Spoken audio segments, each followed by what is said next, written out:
àkókò pé ń part 2 torí mo máa sọ̀rọ̀ yẹn tán bẹ́ẹ̀ bá ń flag jù bẹ́ẹ̀ lọ a máa sọ tán ó jẹ́ pé ká tó pọ̀ káwọn èèyàn máa wò kéékèèké ó wà mẹ́nì sí wọn táwọn èèyàn tó ń sùn àbútájí tán bá ń bá pàdé méjèèjì náà máa upload sórí YouTube síbẹ̀ wọ́n á pè ní part 1 part 2.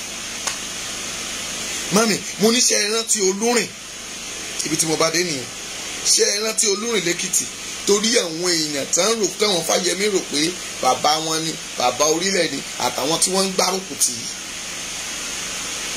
Àrẹ̀mú Olúrìn wá síkìtì nígbà tá ń lé Fáyọ̀ṣe kúrò bẹ́ẹ̀ gbogbo owó Èkìtì pátá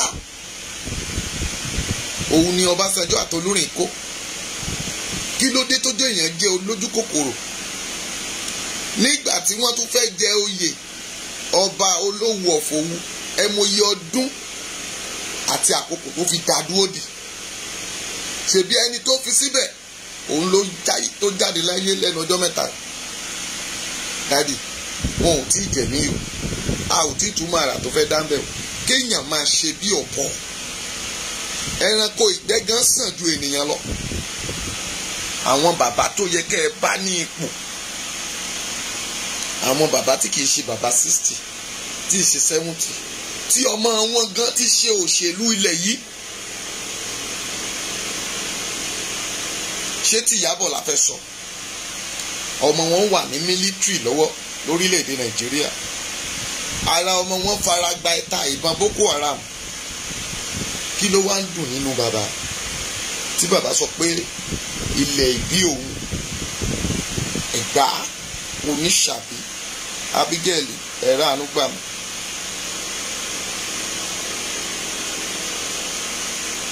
wọ́n ní òwú ó máa ń ránró àbí kílẹ̀ lówù máa ṣe ìyẹn ò tiẹ̀ wá ní mínì ta ló ṣẹ̀yìn Bọ̀dé George wà lẹ́kọ̀ọ́ òun kílèmù pé Tinubu ò kìí ṣọmọ Èkó kí ló wá dé tẹ̀ ń fi ìnira bá wa jàjàkadì ẹ̀ ń tàn wá ẹ̀ ń fi hàn wá pé ẹ̀ ń ṣe wá ní ìkà gbogbo ojú yín dẹ̀ ń rí lóòótọ́ a sùn akọrí síbì kan náà èrò wa kò yàtọ̀ kí ló jẹ́ pé ohun tá a fẹ́ jẹ ló ń sọ wá sí ipò ohun tí ò jẹ́ ká fẹ́ jẹ́ tó o bá wo orílẹ̀-èdè ohun àkọ́kọ́ tí wọ́n gbọ́dọ̀ kọ́kọ́ ní níbẹ̀ ni ìfẹ́ tí mo bá nífẹ̀ẹ́ ẹni tí mò ń bá rìn mi ì ní rokú sí tí n bá ní ìfẹ́ ẹni tí mò ń bá rìn mi ì ní orí ẹ̀ gan ló yẹ kí n fi ṣògùn owó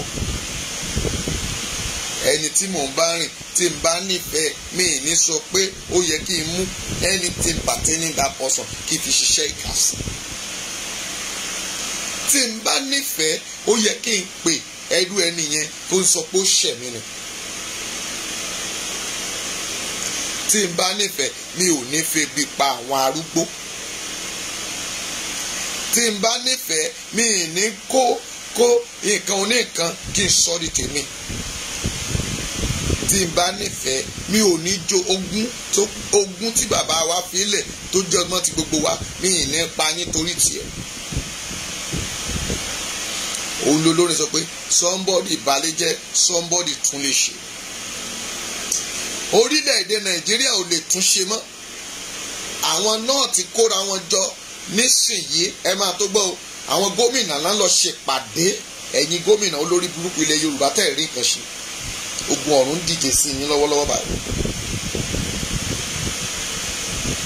àwọn yẹn ní àwọn fẹ́ ṣe ìwọ́de àbí kí lè fẹ́ pé irú ètò lágbára bíi ti EndSARS ní north pé àwọn fẹ́ fi wọn Buhari pé àwọn kì í ṣe ẹranko tí wọ́n lè máa pa àwọn máa stop economics wọ́n ti kọ gbogbo lẹ́tà káàkiri north pé ìpààyàn tó gẹ́ tó bá jẹ́ pé kó di ogun kó kúkú dogun once. Àwọn gómìnà wọn ni wọ́n kóra wọn jọ tán ṣe yìí, wọ́n dẹ̀ ti ń gbé síta. Ká wá wò ó gbá bóyá DSS máa lọ tú wọn ká èyí tí DSS lọ tú wọn ká ní ìtàn ṣe ní Sokoto tán ṣe ní Sokoto àti Kano, àwọn yẹn ti gbé lọ ilé ẹjọ́ lẹ́sẹ̀kẹsẹ̀. Mélòó làwa gbé lọ ilé ẹjọ́? Mélòó la péjọ ta gbé lọ ilé ẹjọ́? Mami ó ń pọ̀, dádì ó ń pọ̀, àwọn là máa ń jẹ́ èdè. Táwọn ẹni yìí tẹ́ bá gbára wọn lẹ̀, níbo ni ajé ìwà ìbàjẹ́ yìí fẹ́ sáwà bí kò ṣe ilẹ̀ Yorùbá?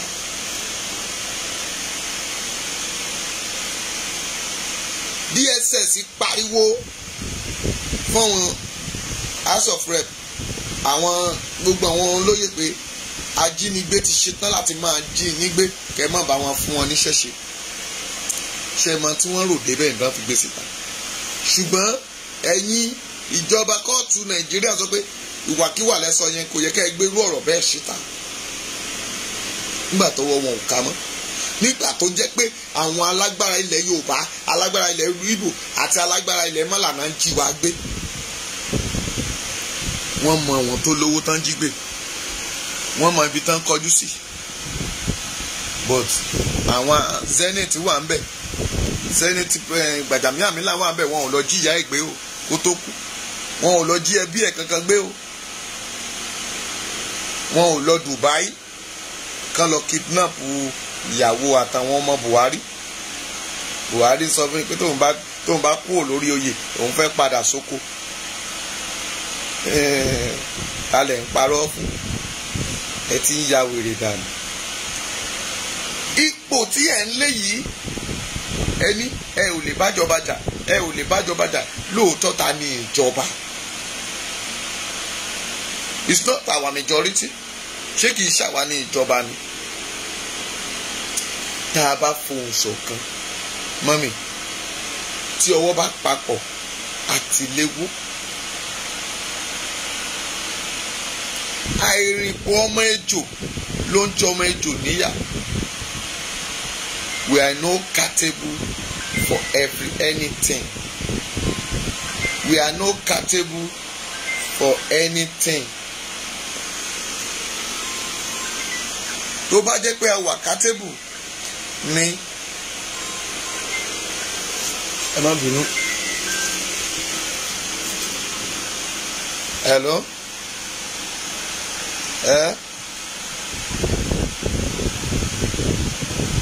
Mo ń ṣe program lọ́wọ́, mo ń bọ́ bá ti parí. Ẹ má bínú, ọmọ mi náà ń pè mí, ìrìn àjò ti yá nìyí. Mọ́mì, òun ṣe gbogbo téèyàn ń ṣe ní kọ̀rọ̀ lèèyàn máa ń gbé já gbangba lórí ọ̀rọ̀ Yorùbá Nation. But mo fẹ́ jẹ́ kẹ́ ẹ mà lénìí pé Ọlọ́run alágbára wà nítòsí tó ń ṣiṣẹ́ agbára. Ọbásanjọ́ pẹ̀lú àwọn tí wọ́n bà orílẹ̀-èdè yìí jẹ́, òun gan ò fẹ́ jẹ́ kó sinmi torí ọrọ̀ àtẹ̀wọ̀n tó kó dání. Èmi á máa sọ fún yín pé ìdí tí àwọn tó tá ń wò lókè tẹ ní kẹ́ máa pọ́n wọn léyìn, kẹ́ máa gẹ̀ wọ́n bí ẹni gẹ̀ fìlà yẹn, tí wọn ò fi lọ́wọ́ sí ìrìn àjò yìí ni pé dúkìá wọn, ọrọ̀ wọn tí wọ́n ní, wọn ò nífẹ̀ẹ́ wa. Tinubu ò nífẹ̀ẹ́ wa. Mami, tó bá ní Tinubu nífẹ̀ẹ́, irọ́ ló pa. Àwa la nífẹ̀ẹ́ Tinubu torí owó ọwọ́ ẹ̀. Ẹ̀yin lẹ nífẹ̀ẹ́. Kò dẹ̀ sí ìfẹ́ tó fẹ́ ní sọ́mọ ọlọ́mọ, tó fẹ́ dọmọ tó ta bẹ́ẹ̀ rẹ jáde, ẹ̀yin òbí ẹ gbọ́. Bíbélì bá sọ pé ǹjẹ́ obìnrin á gbàgbé ọmú rẹ̀ bí? Ó ní yóò gbàgbé. Obìnrin lè gbàgbé ọmú ẹ̀ tó fún lọ́yàn. Ṣùgbọ́n ẹni tó bá ní ìfẹ́, wọ́n ní ìfẹ́ kì í fẹ́. ìfẹ́ kì í mọ tara ẹnìkan, ìfẹ́ kì í bínú, ìfẹ́ kì í sọ̀rọ̀. Ṣùgbọ́n àwọn kan wà, a sọ̀rọ̀ wọn ò ní sọ̀rọ̀, wọ́n máa wẹ̀ sùn báyìí. Mami, wọ́n ti fi ẹnu, wọ́n ti pa ẹ́ lójú ẹsẹ̀. Àwọn ni mò ń sọ pé ojú ayé. Níbo lójú ayé wà? Ojú ayé lélẹ̀. Mami, ojú ayé ni ahọ́n rẹ̀. Kì í ṣe ojú méjì eléyìí tó ti fọ́ yìí. Ojú ayé lélẹ̀. Ojú ayé yìí òun ni wọ́n ń kó jọ. Ẹ jẹ́ ká kójú ayé. Tẹ́ ẹ̀ bá tí mojú ayé, àwọn ní ẹlòmíì ní àtẹ́lẹsẹ̀ báyìí lójú ayé, ọ̀tọ̀ ní ojú ayé ti àtẹ́lẹsẹ̀. Torí ọ̀tẹ̀lẹ̀ ni òun ló sì ń tẹ ilẹ̀ sí ọ̀nà tó fẹ́ gbà. Ojú ayé kan ni. Ṣùgbọ́n ojú ayé tí à ń lò lọ́wọ́lọ́wọ́ òun lórí ahọ́n rẹ, torí ó lè ta gbogbo orílẹ̀-èdè àgbáyé rú. Ó sì lè tó o.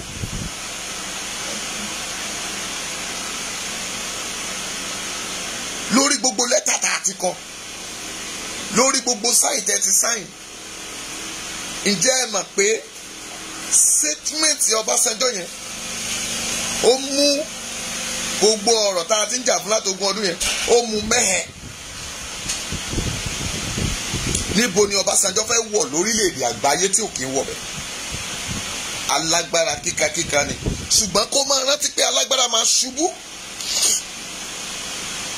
Gòláyà ti ṣubú, Sámsónì ènìyàn ló mú. Dádì mami tó ń gbọ́ mi, ṣé ọjọ́ orí tí Ọbásanjọ́ máa lò láyé Àrẹ̀mú ṣó fẹ́ tó èyí tó ti lò? Kò lè tó. Ṣùgbọ́n ó gbàgbé àti sùn nígbà tí mo sọ̀rọ̀ yẹn Ọbásanjọ́, tí mo ní ṣé ó rántí ikú tó kúrò lórí òun, ká má ì tí ì sọ ti Àbáṣà. Ṣùgbọ́n mo ń sọ ti èyí tó ṣe, ìṣẹ̀lẹ̀ tó ṣẹlẹ̀ ní Cantonment ní àkókò náà.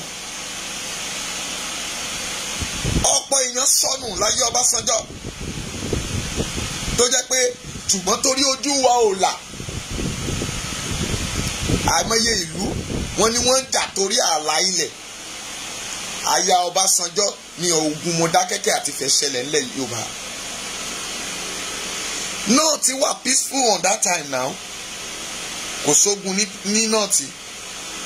Àwa ilẹ̀ Yorùbá ni ẹ mọye èèyàn tó lọ tó kú ní Mọdákẹ́kẹ́ àti Ifẹ̀ lákòókò náà tí Sunday Igboho tó jà fìtàfìtà bẹ̀. Ní Abakaliki tó lè gbàbẹ̀ jáde sí Mbọ̀k lọ́nà Ògọ́jà lọ́hùn. Ẹ ti gbàgbé ìṣẹ̀lẹ̀ tó ṣẹlẹ̀ ńbẹ̀. Wọ́n jà torí ìlà alẹ́ ráìsì ni wọ́n mà pa sójà Ọ̀yọ́ kan. Ọbásanjọ́ ní ká lọ sí ìlú náà ká lọ ṣẹ́ẹ̀lì ẹ̀ dáhùn. Mami, tó o bá wà current máa tẹ lọ́ọ̀fù kó o tẹ yes fún mi. Ìlú yẹn Ọbásanjọ́ pa ó ní tẹkùtẹ jàmbẹ̀ kan pa wọ́n run. Ìbí ìlú Ìgbò ni. Have you forgot? Ọmọ wa ni o. Ìgbà tí Mọdákẹ́kẹ́ àti Ifẹ̀ ẹ mọ iye àwọn èèyàn tó lọ ń bẹ̀. Kò sí ẹ káàbọ̀ o, bàbá Abraham ẹ mà káàbọ̀, ẹ máa bá mi tẹ love tẹ like, ẹ má jà tó flag ètò wọ́n ti tún fọwọ́ wọn dé. Ṣé ẹ bá rántí tí mò ń sọ yìí mọ́mì? Nígbà tó Ọbásanjọ́ 99 ló gorí oyè. Ìṣẹ̀lẹ̀ yẹn ṣẹlẹ̀ ní 99,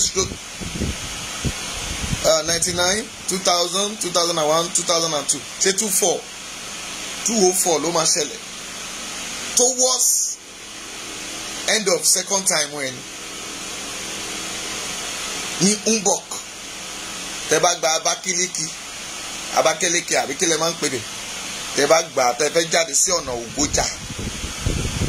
We lost many things when Ọbásanjọ́ is there. Ayé Ọbásanjọ́ la ní Cameroon dìde ogun.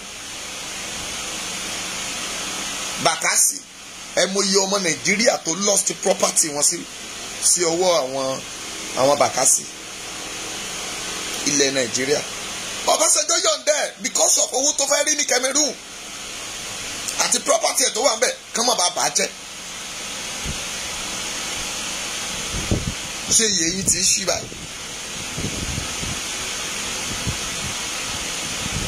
bọ̀ torí pé ẹ gbàgbé if ọmọ bá sit down mi ò ní kankan ṣe pẹ̀lú history yín but mo jókòó Ọlọ́run fúnra ara rẹ̀ nígbà tí mo ń gbàdúrà láàrin òru Ọlọ́run pè mí jókòó nípa Ọbásanjọ́ ó ní kó wò ó ní ayé rẹ̀ yóò burú jáì ní ìkẹyìn ayé ẹ̀ ó ní ó ṣàjù kó gbóògùn jẹ nísìnyí kúkú.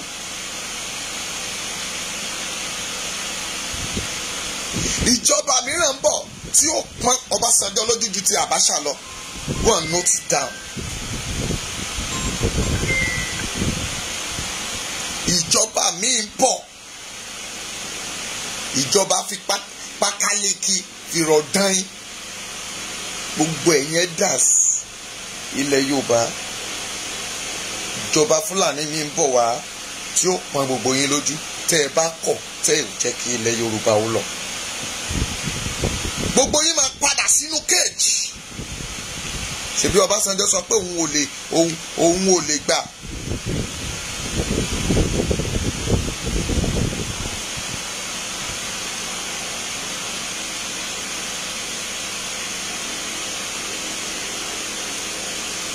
gbogbo nǹkan ilẹ̀ Yorùbá ó ń sọ padà. ẹ ṣé mọ́mì mi Bùsáyọ̀ my really lover. ẹ̀yin náà ń gbọ́ ní ìbèṣe kékeré ọkọ ìlú ńlá. ẹ̀yin ará ìbèṣe ẹ mà káàárọ̀ ẹ kú ojúmọ́ o. ẹ ṣọdún ayọ̀ ní ìbèṣe o. kò sí ìbèṣe mọ́ ẹgbẹ́ títì ní ìbèṣe ló jáde sí ìlàró ló jáde sí pápá. àbí ṣé mo gbà á? ọmọ Oǹdó lèmi o Oǹdó èmi èyí o ṣùgbọ́n mo ti rìn when you are talking pé a ti ṣiṣẹ́ wòlíì orí ìrìn la máa ń wà orí ìrìn nìrìn tí wá wà àwa ò nílé ẹyẹ ni wá a máa ń rìn ní agídí tó agídí ní ilé tó tó ilé tó ní ṣùgbọ́n mò ń sọ ohun tí mo mọ̀. ẹ lọ sí ìbèṣe Fúlàní lásán ó ti gba gbogbo ilẹ̀ mọ́ yín lọ́wọ́ ṣùgbọ́n Ọbásanjọ́ ò lè declare MKO Abiola as a president.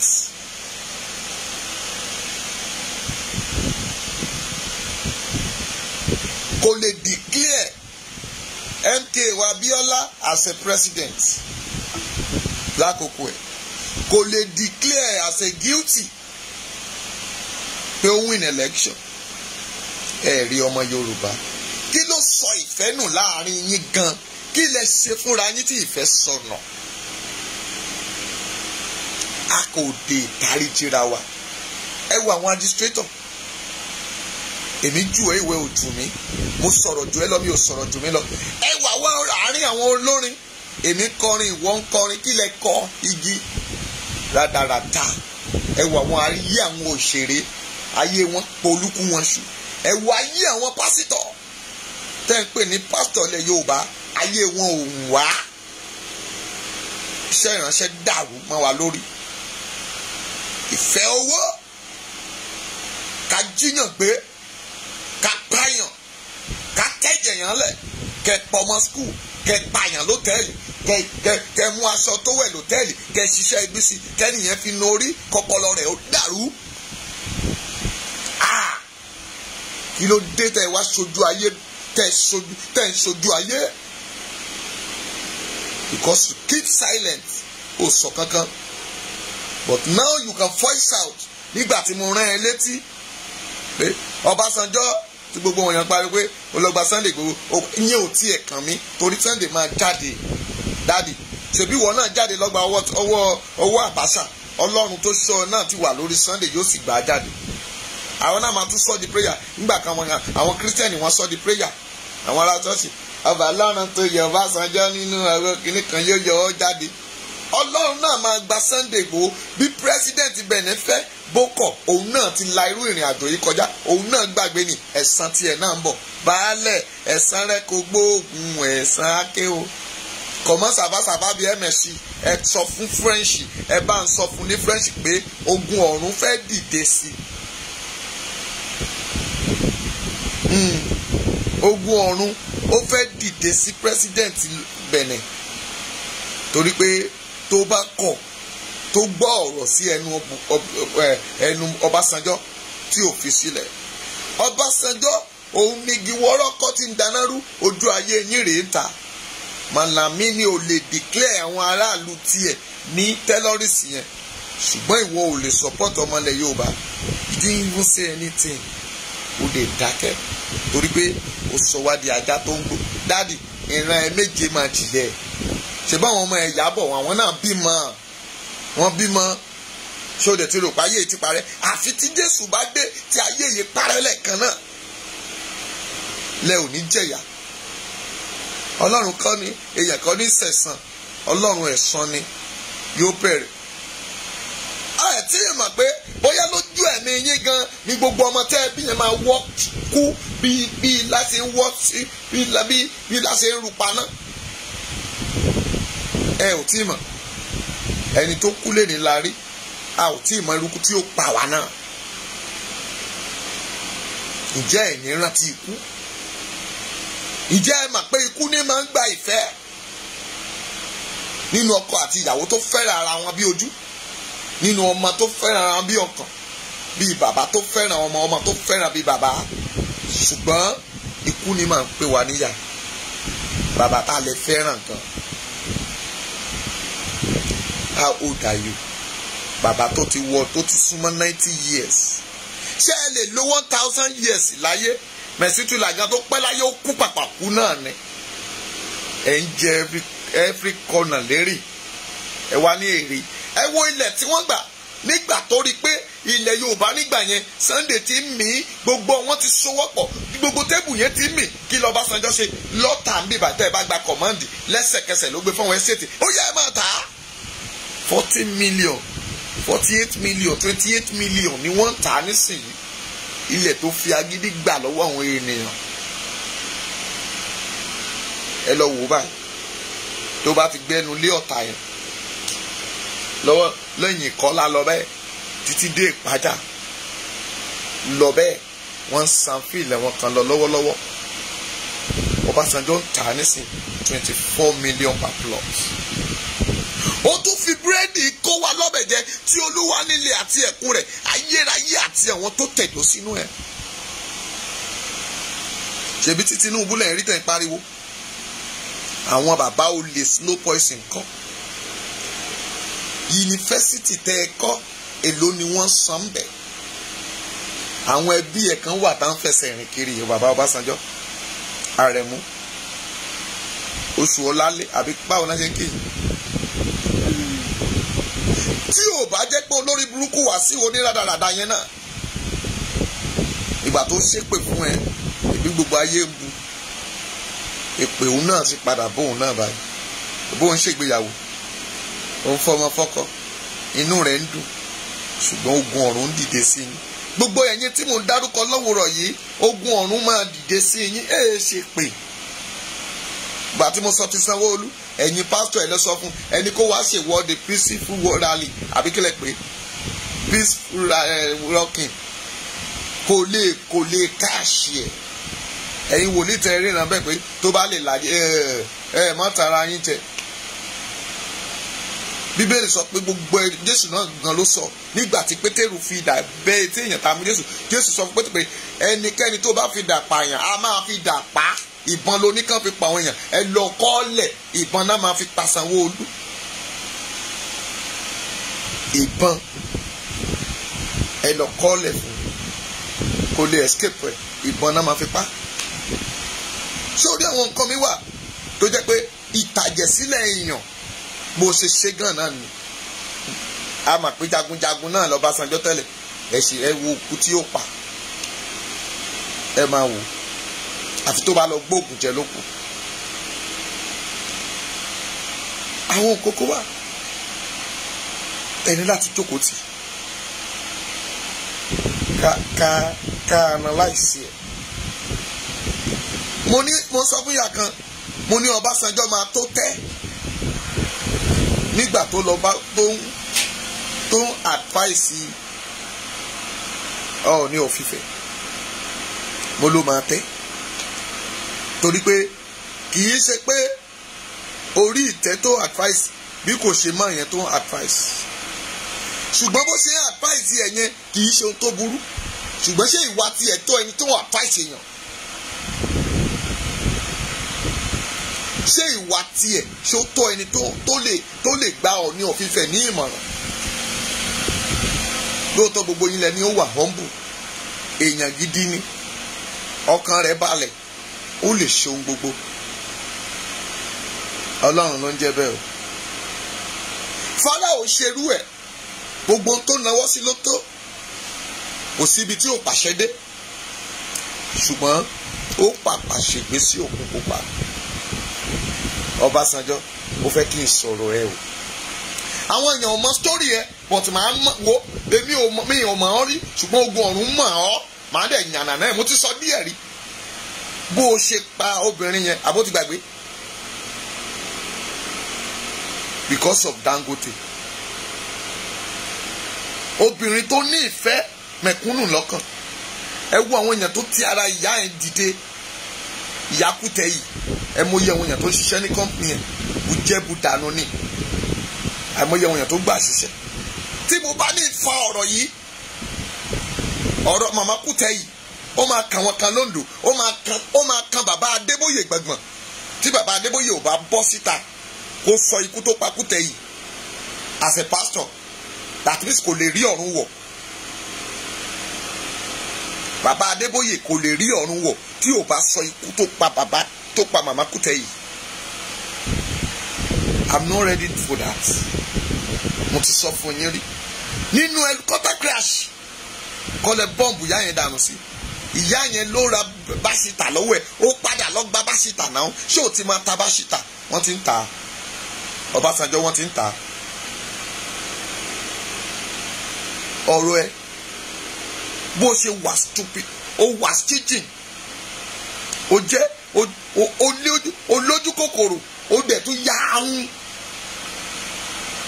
ó dẹ̀ ìmọ̀tara ẹni nìkan, ó lè wọ̀n bíà, gbogbo rẹ̀ pín sí ọ lọ́wọ́. Ìwọ ló dẹ̀ dá orílẹ̀-èdè Nàìjíríà rú débi tó wà yìí because of your selfishness. Do you forget gbogbo àwọn kúùpù tó ti dì? Gbogbo kúùpù tó dì. Ṣé o fẹ́ sọ pé ìwọ àti Gúnmi ẹ̀jọ̀ mara yín ni? Ta ni ẹni àkọ́kọ́ tó kọ́kọ́ tọ àwọn Boko Haram lọ nígbà tán bẹ̀rẹ̀, tó wọlé igbó tẹ̀lé wọn lọ àṣẹ Yorùbá mà? Ta lẹ́ni àkọ́kọ́ tó kọ́kọ́ wọbẹ̀ lọ? Ẹ fẹ́ jẹ́ kí ọmọ ọba kó ṣí aṣọ ìbòjú yín nìyẹn o. A máa ṣí aṣọ ẹ, a ó sì rí ìtìjú ẹ pẹ̀lú. I'm not a blogger, ìránṣẹ́ Ọlọ́run ni mí, but mo gbàgbọ́ mi ní any information tẹ́bi tí mo ti wọ̀ ní oko kiri tí mo ń roko tèmi. Àgbẹ̀ ní àgbẹ̀ lèmi náà. Mi kàwé, ìwọ náà ò dẹ̀ kàwé, arúgbó ìwé 6 náà ló fi ṣe pírẹsidẹ́ǹtì. Ó kà ń tàn wá jẹ́ ó ti ka yunifásitì ẹ̀ka kìíní kan, tíṣà àgbà ló gbà. Daddy, tíṣà àgbà ló gbà. I can rule the nation. O lè rúlu Nàìjíríà with ètò Ọlọ́run. Samuel rúlu náà. Tí yín máa ju ti ọba Ẹ̀sìkáyà lọ. Èyí tó béèrè ọjọ́ kún ọjọ́ ẹ̀. Tí yín máa ju ti Nebukadnesari tó bẹ̀ràn kó jẹ, tó béwó jẹ, tó fọwọ́ tilẹ̀. Lóòótọ́ kò sí tẹ́ ẹ náwó sí. Tẹ́ pé DSS sì pé kó wá gbé mi, wọ́n á gbé mi. Tó ní kan wá pa mí sí, wọ́n á pa mí. Yes, ìbírí agbára náà ni. Ṣùgbọ́n ṣé o lè sọ̀kè dílẹ̀? O lè gbọ́n òkun gbẹ́. O lè ní kó rùn márùn. O lè di ọjọ́ ikú tó máa kú tó ní kó má kú. Jésù tó jí alààyè kúrò nínú òkú, tó jí òkú, ó jí Lásárù ọjọ́ 4, ó kú òun náà tó kú. Ànábì sallallahu alaihi wasallam bó bá ń lọ níwájú a máa ríran lẹ́yìn. Tó bá ti rí ọ ti mèrò ọkàn ẹ. Àṣẹ Elédùmarè ń bẹ lára ànábì Muhammad sallallahu alaihi wasallam.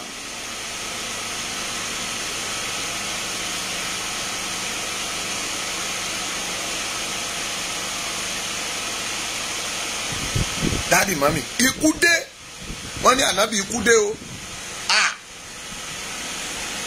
Ó lóun ò tí ì ṣetán. Ó bá sọ fọ́lọ́run.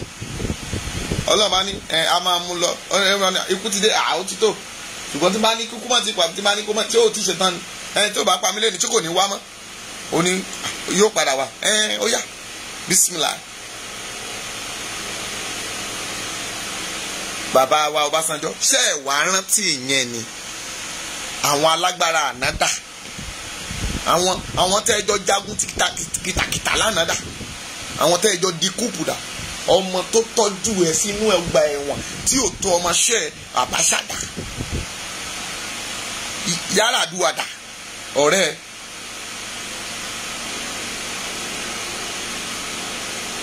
Yar'Adua tó mú tẹ̀gbọ́n tàbúrò tó mú wá sórí yàsẹ̀ kó kọpẹ́sẹ̀tì ẹ̀ àwọn dà. Kí ló dé tẹ̀ dámojú kúrò? Ok, kí o bá lè kú kí àwọn Nigerian government kan bá lè sìnkú ẹ nítorí pé Ọbásanjọ́ kú. Ṣé tó o bá kú tá a bá gba Yorùbá nation ṣé wàá ò ní sìnkú àṣẹ Yorùbá ni? Dáàdì orí yín ti dàrú. Ó dàbí pé abẹ́rẹ́ tẹ́ gbà ní sójà yẹn ó ti ń tọ́ọ̀chì brain yín. Ìyábọ̀ ẹ lọ mú bàbá yín lọ psychiatry l'Abẹ́òkúta ẹ máa pọ̀ ní ráìtì ńbẹ̀ kẹ́ lọ tọ́jú ẹ̀. Ẹ̀yin náà lẹ máa ṣe bí pé ok àgbàlagbà tó ti dọmọ kékeré àbí dọmọ kékeré you know what you are doing sir. Due for respect ẹ máa tẹ̀ ṣe. Ẹ mú ìwé lọ́jọ́ kìíní àná as a PDP ẹ fà á ya ẹlẹ́ẹ̀ṣẹ̀ politician mọ́ náà ń kọ́ mo ń sọ mo ní advice to advice lórí Ọọ̀ni of Ifẹ̀ lórí ọ̀rọ̀ Tinubu yẹn òun náà ìwọ náà ní candidate tiẹ̀ tó ń bọ̀ ó dẹ̀ máa tẹ́ ni wàláì tàláì Ọlọ́run gbọ́ ẹ̀sà ẹ máa tẹ́ wo gbogbo history yẹ bó ṣe ṣe àwọn ìyàwó ẹ èmi ò ṣe blogger o gbogbo àákúkú wá fọ́ gbogbo ẹ̀ lójú gbogbo ayé wa gbọ́n tẹ̀sí tẹ gbogbo àwọn tó ń respect yẹn ní outside country yẹn wọ́n á wà pé you will molest wàá dílé padà. Àákúkú sọ fún Buhari pé ìwọ ló ń dájọba ẹ̀rú. Ṣé tẹ fẹ́ gbọ́ náà nìyẹn? Ó bá tán. Tí ò bá jẹ́ pé olórí burúkú Tinubu tó ń fún ẹ lọ́rọ̀ sọ. Àwọn Tinubu àtàwọn gómìnà wa ló ń fún ẹ lọ́rọ̀ sọ. Tó ẹ pọ́n ti so wọ́pọ̀. Restructuring o Yorùbá nation o èwo ní ẹ̀rí ṣe ń bẹ̀. Gani restructuring tẹ́lá tẹ́tẹ́ restructuring làwọn Yorùbá fọdà mọ́ ẹ̀ náà ni wọ́n tẹ̀lé lẹ̀. Ṣé ẹ ti rí restructuring ọ̀nà ṣe? Wọ́n ní ọmọ tó bá ṣípà là máa kọ́kọ́ gbé. Kẹ́ẹ̀tì ẹ̀ wá sọ pé òkè o bẹ́ẹ̀ ṣe ń pariwo Yorùbá nation o restructuring yẹn láti bí ọdún méjì sí àti rí ṣe. Ṣé ẹ rò pé ọ̀dẹ̀ ni wá ni? Tí ìbò bá ti kọ̀lá ẹ̀ máa tàn wá jẹ ẹ wo àwọn ọlọ́kadà tẹ́ ẹ ti lé lẹ́kọ̀ọ́ gbogbo wọn náà padà sórí títì yẹn ẹ rí nǹkan kan ṣe sí ẹ lé wọn mọ́ báyìí o. PIO ó pa ọmọ skul dànù ẹlẹ́yìn òkú ṣù èèyàn irọ́ ni wọ́n pa lórí social media àwọn èèyàn kan òkú ṣùgbọ́n èèyàn méjì péré ló kú. Ṣé èèyàn méjì yẹn ẹni mélòó lọ́lọ́run dá ní ìbẹ̀rẹ̀ àkọ́kọ́? Ẹni mélòó lọ́lọ́run dá? Ọlọ́run dá èèyàn méjì ó dẹ̀ di gbogbo àgbáyé. Ṣé ẹ̀mọ̀ pa àgbáyé lẹ́pa rí nǹkan ṣe sẹ́wọ̀n PIO láìsímọ́ o gbogbo àwọn olóúnjẹ là ń dà láàmú nígbà tó jẹ́ pé tó o bá gba airport kọjá ń bẹ̀ yẹn wà á san 300 tó o túbọ̀ wà á san 300 600 ẹ wo iye mọ́tò tó ń gba airport náà kò yẹn tó ń gba international yẹn kọjá lójúmọ́. Níbo ni owó yẹn ń lọ? Ẹ̀dẹ̀ ń pariwo ẹ̀rọ owó iná ò dáa gbogbo nǹkan ò dáa nípa ò fún wa níná, wọ́n á dẹ̀ tó wá jáná tá a bá wọn jà, èyí lẹ ṣòfin fún wa pé wọ́n máa gbé wa lọ sẹ́ẹ̀lì. Ogun ọ̀run ń bọ̀ o, yóò gbèjà wa jà o. Ẹ pé mo sọ fún yín, àwọn kan ti tún lọ kóra wọn jọ sódì torí ọ̀nba, àwọn kan pè mí a pastor ẹ̀gbọ́n tí ojú kìíní kan bá léwó, ṣé ẹni adìyẹ ló yẹ ká ti gbọ́? Ṣé ọ̀rọ̀ tẹ́ lọ sọ sórí social media yẹn báwọn Boko Haram fẹ́ bọ́ǹbù àwọn chọ́ọ̀chì ní December 31st, ó yẹ kẹ́ ẹ pa àwọn pásítọ̀ kan lọ máa sọ ní chọ́ọ̀chì wọn ni, kò yẹ kẹ́ ẹ sọ sórí social media kẹ́ ẹ bá lè wéṣẹ̀ jẹ́ ẹlẹ́jẹ̀. Ẹ jọ̀ọ́ ṣé mo jẹ̀bi tí mo fi sọ? Mọ́mì, tí mo bá jẹ̀bi bá mi tẹ yes, tí mi bá ti tẹ yes, tí mo bá jẹ̀bi tẹ no, tí mi ò bá ti jẹ̀bi tẹ yes fún mi o, kó dẹ̀ bá ń tẹ lọ́ọ̀fù tẹ láìpẹ́, torí àwọn èèyàn tèmi ló jẹ mí lógún, torí ìdá mẹ́wàá àti ọrẹ owó Thanksgiving tẹ́ fẹ́ gbà lálẹ́ Happy New Year on the 24 òun ló jẹ yín lógún. Òun lè dẹ̀ ní gbogbo yín ẹ̀ fowó yín ṣe wo gbogbo nàpótà ń yá ẹ gbọ́ dáadáa. Ẹ fẹ́ gbọ́? Ẹ dẹ̀ fẹ́ tẹ́ o, ẹ̀yin pásítọ̀ wọ̀nyí ẹ fẹ́ tẹ́.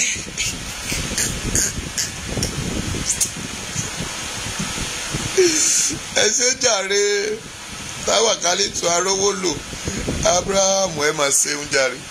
Ní Ọlọ́run ló rán mi, n ó ṣe wá bẹ̀rù ènìyàn ju Ọlọ́run lọ. Ní ilé bẹ̀rù gbogbo tẹ́ bá ní mo ṣe ni mo wà guilty, mo jẹ̀bi ẹ̀, but Ọlọ́run mi ò jẹ̀bi níwájú Ọlọ́run.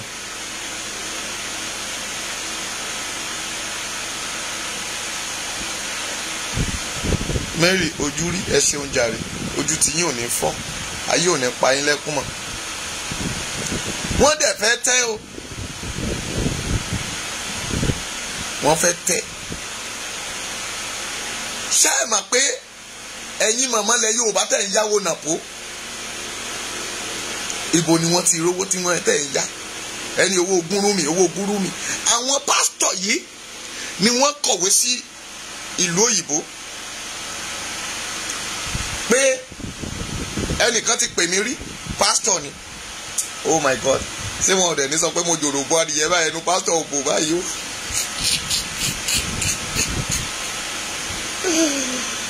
Owó ìdámẹ́wàá yìí tẹ̀ ń dá àti ọrẹ ó wà nínú àkọọ́lẹ̀ Nàìjíríà pé wọ́n fi ń ran àwọn mẹ̀kúnnù lọ́wọ́, bẹ́ẹ̀ ni àbí bẹ́ẹ̀ kọ́? Gbogbo àwọn chọ́ọ̀ṣì lálálálá yẹn wọ́n ti sáìn ìwé yẹn pé owó táwọn ń gbà yẹn wọ́n fi ń ràn yín lọ́wọ́. Báwo náà ṣe fi ń ràn yín lọ́wọ́? Wọ́n lọ dá gúrúmì kalẹ̀, wọ́n lọ dá gbẹ́múlélàtà kalẹ̀, owó yìí ni gbogbo wọn ń yá yín. Àjọ wà pásítọ̀ lèmi náà, mo wà registered, àjọ wà registered lórí ilẹ̀ Yorùbá ni, lórí ilẹ̀ Nàìjíríà ni, àwa náà register church wa.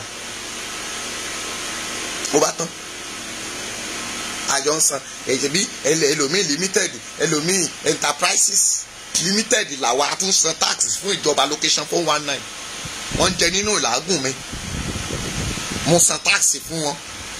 Wáyà kí ló wá mú mi tí mi ní ẹ̀ta ti sọ̀rọ̀ yàtọ̀ sí Ọlọ́run tẹ̀ tí tún rán mi pé lọ́ máa sọ.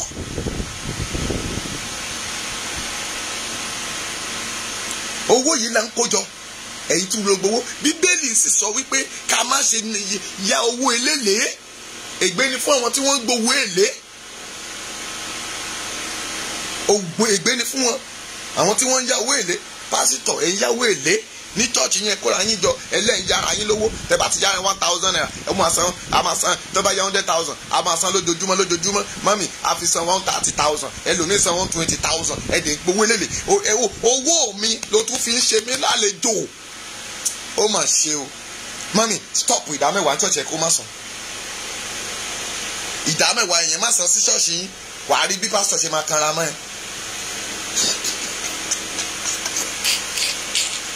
Wàá bá gbọ́ lórí rédíò àti tẹlifíṣàn àti lórí social media pé ẹ̀sán ìdámẹ́wàá yóò ẹ̀sán ìdámẹ́wàá yín, but pay your tithe in the right place. Mo ti ṣe, ẹ lọ wo program mi, ẹ lọ sórí YouTube ìdámẹ́wàá, ẹ lọ wo àwọn ni wọ́n kọ̀ tí wọ́n ò lè wàásù àti kí wọ́n sọ pé àfẹ́jẹ́ program àjọṣe ọlọ́run náà lọ́wọ́ kí wọ́n ran ìjọ yìí lọ́wọ́. It is by force to going to social media. It is by force to going to the radio program tó bá ẹran program yìí lọ́wọ́. Ṣé wo ò lè ka bíbélì tiẹ̀ ni? You cannot pray by yourself. O ò lè gbàwẹ̀ fún rẹ̀ àti kó o sọ ọmọ bá kó máa gbàwẹ̀ fún ẹ. Mi ì gbàwẹ̀ fún yàn o, but àjọ máa gbà á ni. Ìsúnmọ́ lọ́run àwẹ̀ ò má dùn àgbà ìsúnmọ́ lọ́run rẹ̀ ọdún mi là tuntun lọ yìí máa ń fa àkókò rẹ̀ ṣòfò o ní láti jí. Yorùbá ìfẹ́ ni mo mú wá, ìfẹ́ ló ní ká ní. Gbogbo ẹ̀yin sọ̀rọ̀sọ̀rọ̀ ẹ dá ìfẹ́ padà. Ìfẹ́ àkọ́kọ́ tá a fi bára wa rìn. Ìfẹ́ lẹ ní lọ́jọ́ àkọ́kọ́ tí mo sọ pé hey hello my dear, I like you, you are so beautiful, you are so nice, ẹsẹ̀ rẹ dára, ojú rẹ rírè kété, ó máa rẹ wá o, ó ṣẹ̀ṣẹ̀ ń jẹ́ ǹjọ́ rẹ ọjọ́ ọ̀la rẹ future partner. Obìnrin náà ni ẹ máa lọ wò ó, dádì máa lọ wò ó, ok ìjọ́ wo ni kí wọ́n á pè é padà báyìí, tó bá ti di máa fún yín èsì wo ló dẹ̀ fẹ́ fún mi, a máa ríra nígbà tó bá tó pàdé lágbájá ó tí ì fèsì sọ̀rọ̀ mi, ok dádì kò sí problem, mo ti gbọ́ mo ti gbà. Ìfẹ́ ni kò sí tó fi gbọ́ tó fi gbàgbé ìfẹ́. Ó fẹ́ràn ẹ̀, ó rí, ó fine, ó láìkí ẹ̀. Ìfẹ́ lobìnrin fi ń fẹ́ afọ́jú. If I want to marry now, ìfẹ́ tó ní sí mi ni ọ̀nà that daddy is so sweet. Irọ́ ni o, daddy ò sweet. Àìmọye tó wà lórí gbígbé daddy right down máa kó fún wọn, ṣùgbọ́n tí ṣòro bá dé ní ìṣẹ́jú kan ó tiẹ̀ ti lè sọ̀rọ̀ jù, afọ́jú tiẹ̀ la rí. That is it. Ojú ayé bọ̀ tí ìfẹ́ bá wà ń bẹ̀. Some people didn't know Sunday Igboho, wọn ò rí rí, wọn ò tiẹ̀ fọwọ́ kàn rí, but they like him die. Wọ́n lè kú torí ẹ̀ nítorí yẹ kó rí nìyẹn. Mọ́mì Mósè ó lè kú nítorí Ísírẹ́lì, ó sì kú nítorí Ísírẹ́lì. Mósè ṣègbé nítorí Ísírẹ́lì. Tí ò bá jẹ́ ìfẹ́ pé Ọlọ́run fún Máíkẹ́lì lágbára, Sátánì ni ò bá gbé òkú Mósè. Wọ́n read your Bible very well. Ojú ayé tó o bá nífẹ̀ẹ́, a ò ní máa sọ̀rọ̀ bí orílẹ̀-èdè ilẹ̀ Yorùbá ṣe fẹ́ dára tó fẹ́ dá dúró kó o máa flag. Tó o bá nífẹ̀ẹ́, o ò ní máa gbowó àbẹ̀tẹ́lẹ̀. Tó o bá nífẹ̀ẹ́, o ò ní sọ pé ẹni tó wà níwájú ẹ̀yẹn o fẹ́ bá tiẹ̀ jẹ́ o fẹ́ fi ṣoògùn owó.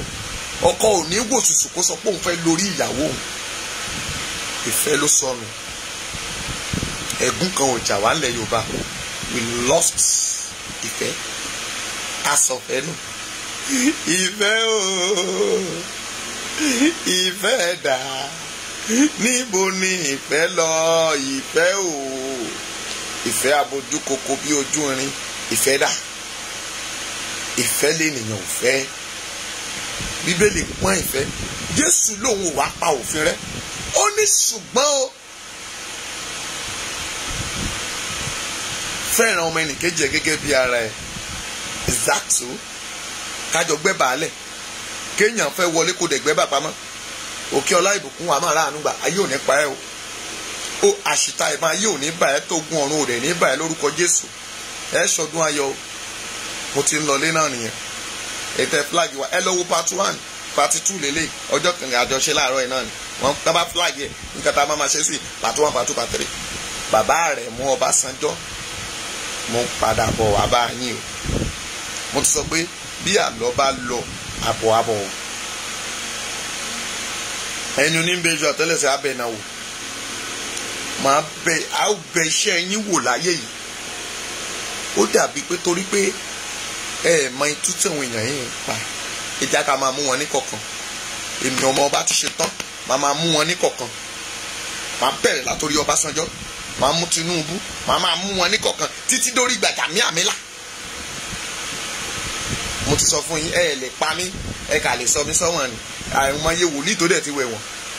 But màá tú gbogbo àṣírí yín yàkàyàkà sí gbogbo ayé. Gbogbo ìtàn àwọn èèyàn sọ yẹn fake làwọn yẹn. Àwọn amẹ́ wọn tán tẹ̀ káàkiri pẹ̀lẹ́ o ìyálájé ọ̀fọ̀dù àbí kí náà ń pè yín ọmọ ọba ń bọ̀ wá fún ẹ láìpẹ́ àní ó má máa fún àwọn èèyàn lówó lórí social media kí wọ́n máa support Jagaba fún ẹ àbí are you not the one ìyá ẹ bọ̀ ṣé ìyálájé náà pè ẹ Kọ́ládé màá rán Tẹ́ni ọmọ ológo sí ẹ ó mọ̀ ẹ́ mú dáadáa má wọrí màá bẹ Tẹ́ni ọmọ ológo torí ọ̀rọ̀ ẹ pé lọ mú ìyálájé kó o bá wí 100%. ó ti gbọ́ gbogbo rádaràda tó ń ṣe àwọn alátẹnubọlẹ̀ ẹ jẹ́ jókòó sílé yín tẹ́ bá lọ léèrè ìyálájé àpápá àbí kí náà ń pè tó lọ jẹjẹkújẹ ní December èèwò àmọ́ ẹ dáadáa it is not time. wọ́n ń ṣàgbódegbà ó ń ṣàgbódegbà fún Ọọ̀ni ó ń ṣàgbódegbà fún Tinubu èèwò ó dàbẹ́ mami ṣí ọ̀rọ̀ yìí ṣí ẹ part 1 part 2 yẹn bá mi dá síta gidi gan ẹ pín síta ntẹ́ ẹ̀ wọ̀n ẹ jókòó ẹ lọ wo rìsáàsì Ọbásanjọ́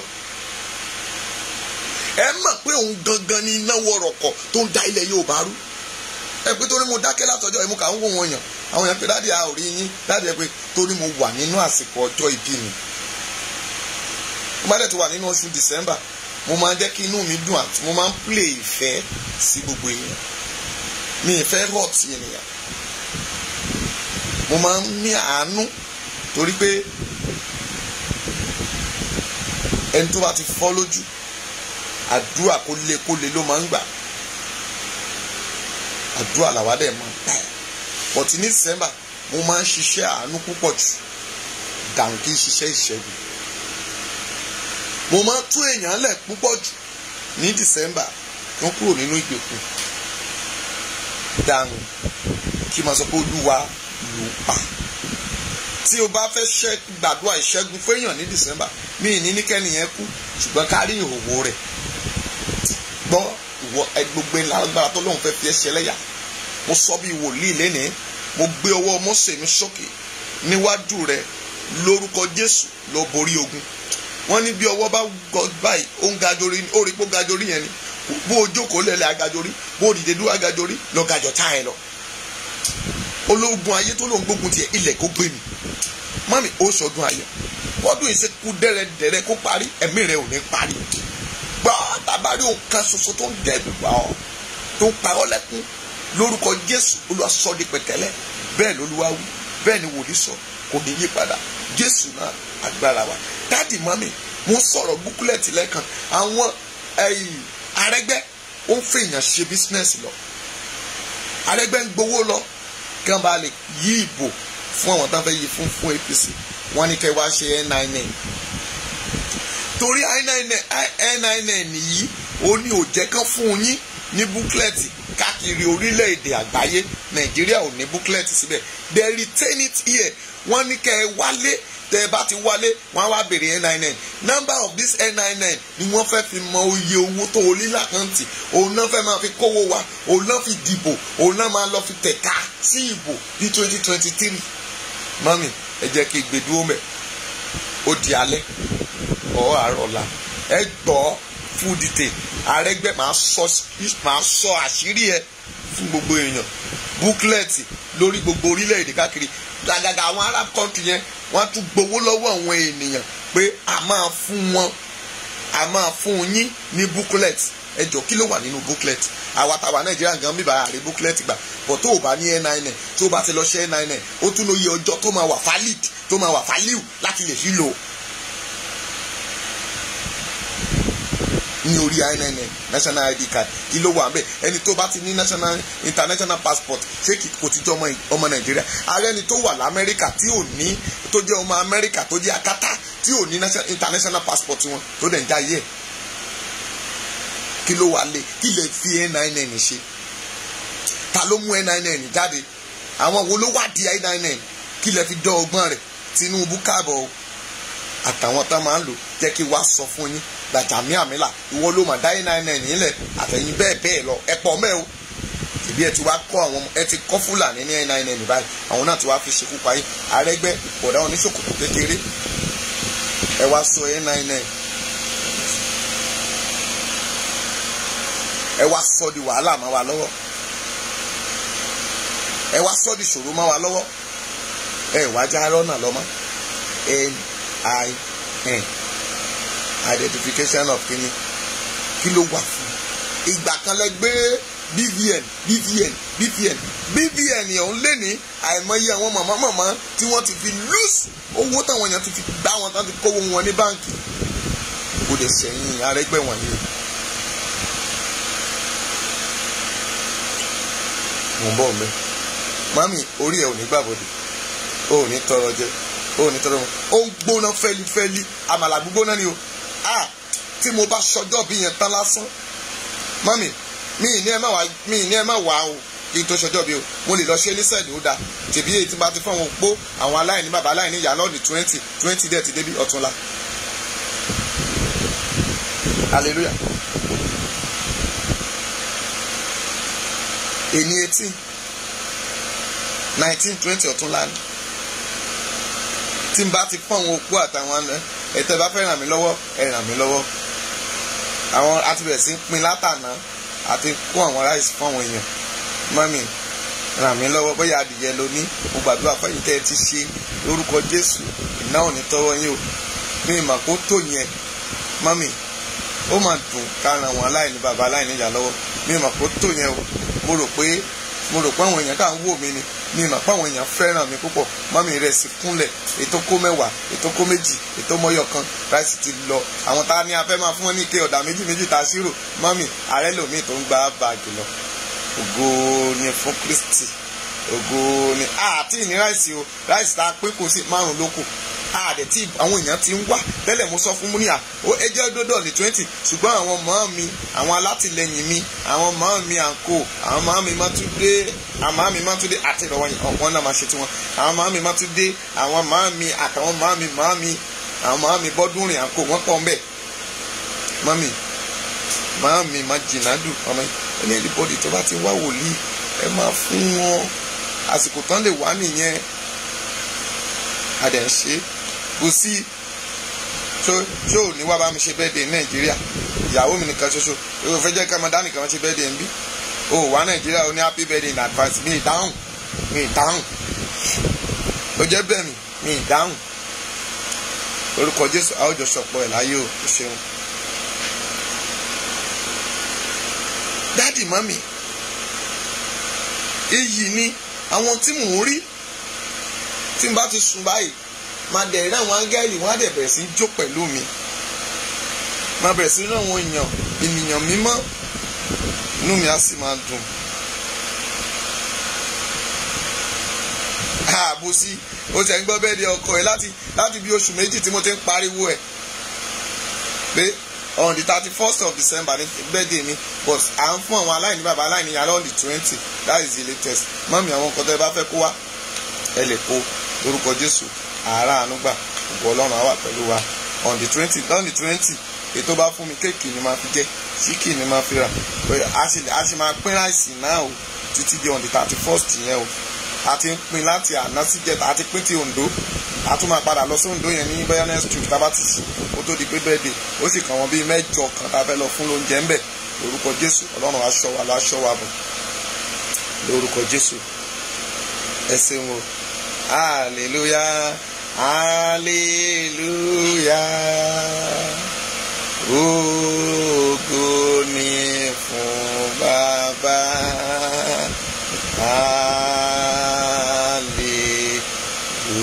Hallelujah. Ọlọ́run gba ọpẹ́ wa, ayérayé gba ẹ̀yìn wa. Mo súre fún gbogbo àwọn ẹ̀dá wọ̀nyí lórúkọ Jésù. Ọmọ Ọlọ́run súre fún wọn, Ọlọ́run ọ̀gá ògo súre fún wọn. Ẹ̀mẹ́mẹ́mọ́ mo gbàdúrà lórúkọ Jésù. Ọlọ́run olùrànlọ́wọ́ kó ràn yín lọ́wọ́ bó sí Ọlọ́run yóò ràn ọ́ lọ́wọ́ bó ṣe fẹ́ support yẹn. Mo gbàdúrà lórúkọ Jésù ti Násárẹ́tì. Mo súre fún gbogbo ènìyàn. Ní òpin ọdún yìí ẹ ò ní gbọ́mọgbè. Ní òpin ọdún yìí ẹ ò ní sọnù. Ayọ̀ àti oore ọ̀fẹ́ tẹ́ fi bẹ̀rẹ̀ òlẹ́ ò fi làájá. ní 2022 bàbá Jídé Ọmọ́táyọ̀ mo rọwọ́ yín o lórúkọ Jésù ẹ ó rí àánú gbà ilé yín ò ní dahoro bá a bá bu ìrẹsì agolo kan tá a bá sè é ó máa ń pọ̀ sí ni ẹ pọ̀ nínú ọlá ẹ pọ̀ nínú ìbùkún gbogbo yín ẹ mọ̀ tí àṣírí ti ń bẹ nínú ìrẹsì yẹn tá a fi sọ pé ìrẹsì la fẹ́ rà àti iyọ̀ àti owó àtàdìyẹ gbọ́ adìyẹ kì í máa wà kó má yẹyin ẹyin kì í tán nínú adìyẹ ọlá ò ní tán nínú ilé yín o mo tún sọ̀rọ̀ àṣẹ bó o bá bu ìrẹsì díẹ̀ tó o sè é a tún wú sí ni ó yá máa ga nínú ọlá máa ga nínú òkun gbọ́ iyọ̀ ayé rẹ ò ní di òbu a kì í rí iyọ̀ gbọ́n tán lókun a ò ní rí ọlá rẹ gbọ́n tán ògo ẹwà ògo yóò bá gbogbo yín gbé ẹ̀yin tẹ́ ẹ ṣe tẹ́ ẹ ti fún àwọn ẹlòmíín nítòsí yín tí ẹ ràn gbogbo èèyàn lọ́wọ́ nínú ọdún 2021 yìí kí ogun ọ̀run kó bá ràn ọ́ lọ́wọ́ ọdún méje méje mẹ́ta ni mami ọdún méje méje mẹ́ta ni wàá pè ní 21 lórúkọ Jésù Ọlọ́run olùrànlọ́wọ́ aláṣepé kó ṣe ayé rẹ pé ogun ayé rẹ kó dìtẹ̀ mọ́lẹ̀ kó rẹ́ ọ̀nà lọ bẹ́ẹ̀ ni wòlíì wí o bẹ́ẹ̀ lógun ọ̀run sọ kò ní yí padà Jésù náà agbára wa àmín àmín àmín àmín lórúkọ Jésù tèmi àti tèmi Táyọ̀ ẹ̀yin lẹ́sẹ̀ kí mi in advance ẹ̀yin tó jẹ́ tèmi tó jẹ́ ìwọ ni full member mi ìwọ ni ẹni àkọ́kọ́ tó kọ́kọ́ máa ń share ọ̀rọ̀ mi congratulations to you too àjọ ṣọdún ayọ̀ happy new year in advance o happy Christmas in advance to you all God bless you and support you ẹja fàdúrà ràn Sunday Igboho lọ́jọ́ Wednesday ká lè ké hallelujah it is well with you. Bye bye. Thank you. Ẹ ṣeun. Ẹ já pàdé lálẹ́ fún àkàntọ́. A fẹ́ sọ̀rọ̀ lórí booklet passport Nàìjíríà pẹ̀lú Arẹ́gbẹ́ Ṣọlá tẹ́ ẹ bá dẹ̀ rí mi lálẹ́ láàárọ̀ lákòókò kan náà àwùjọ náà torí a fẹ́ dá program wa padà sí ọ̀sán tá a bá ti ṣe níta ṣe ní torí àwọn ará Amẹ́ríkà wọ́n ti ń bá mi jà o wọ́n ní ẹ̀yin ará UK nìkan lẹ́ máa ń enjoy wa pé àwọn ṣẹ̀ máa ń jí àwọn dẹ̀ like kan máa comment kan máa wà lórí program bí dáàdì fẹ́ jẹ́ káwọn èèyàn máa wà lórí program yìí mẹ́wàá mẹ́ta lẹ́fẹ́ ń fẹ́ mo ní bí Ọlọ́run ṣe kọ́ nìyẹn nígbà tá a gbowó lọ́wọ́ YouTube tá a sì gbà lọ́wọ́ Facebook à ń sọ kí ayé yín bá lè yí padà ní it is well with you God bless you ṣàánú mi kí ayé àwọn èèyàn bá lè jí kán lè mọ tán ṣe ní 2022 ṣe ọ̀rọ̀ ìfẹ́yàn kan make sure pé o ṣe ẹ̀ bó o bá ṣe ẹ̀ lórúkọ Jésù wàá rà àánú gbà ògo rẹ̀ á sì fọhùn thank you tèmi it is well with you orí ẹ̀ ò ní gbàbọ̀dé o wàá rí ṣe 2022 tó ń lọ yìí ọ̀nà ńlá fún ọ wàá mú òkè Ọlọ́run á sọ̀rọ̀ rẹ dayọ̀ ó tẹ̀ ti sọ dayọ̀ it is well with you bye bye tèmi God bless you máa mi alájà mo ṣe bọ́lá tán mi tí rí kan ọjọ́ bí mi o ṣé màálù lè máa rà fún mi God bless you bye bye alájà mo ṣe bọ́lá tán màálù ni mo fẹ́ gbà lọ́wọ́ yín ẹ lọ ra màálù kan ní pásítọ̀ gba màálù lọ́wọ́ ara ọmọ àjọ ẹ̀yin lẹ́ máa wá ra màálù fún ọdọ́ bá fi ṣe bẹ́ẹ̀ dé agbára rẹ̀ aka say yes ní mami mo ṣe bọ́lá tán tèmi go bye bye ma ó yá màmá ṣe bọ́lá tán ni mo dúró kọ́mẹ̀ntì ẹ̀ mo fẹ́ máa lọ nìyẹn ṣe é ra màálù fún mi yẹ́ẹ̀sì ṣe é tẹ́ yẹ́ẹ̀sì ẹ bá ṣe ẹ tẹ́ yẹ́ẹ̀sì ó yá màmá mo ti bọ́lá tán ẹ̀ dáhùn àbí ok wọ́n ní yẹ́ẹ̀sì lórúkọ Jésù ọ̀rọ̀ ńláńlá kò ní tán ire ńláńlá kò ní tán nínú ilé rẹ̀ Yorùbá ní igbe ńlá báyìí ni màálù máa ń ké ọlá ńlá ìbùkún ńlá ògo ńlá àṣeyọrí ńlá òkè lóòrùn wà òkè lòṣùpá wà òkè nìràwọ̀ wà ó yá máa lọ sókè ayé ò ní gba ẹ wálẹ̀ iṣẹ́ rẹ ò ní dàrú o àwọn ọmọ rẹ ò ní dọmọ lọ́mọ ilé rẹ ò ní dàrú ohun gbogbo tí Ọlọ́run ti parí ní 2022 tó dàbí ayọ̀ àti ìbùkún ká gbé fún ọ ibi 2022 kò ní dé sí ọ wàhálà 2022 kò ní dé sí ọ màmá mo ṣe bọ́lá tán ògo rẹ̀ á fọhùn bye bye ma it is well with you see you God bless you all.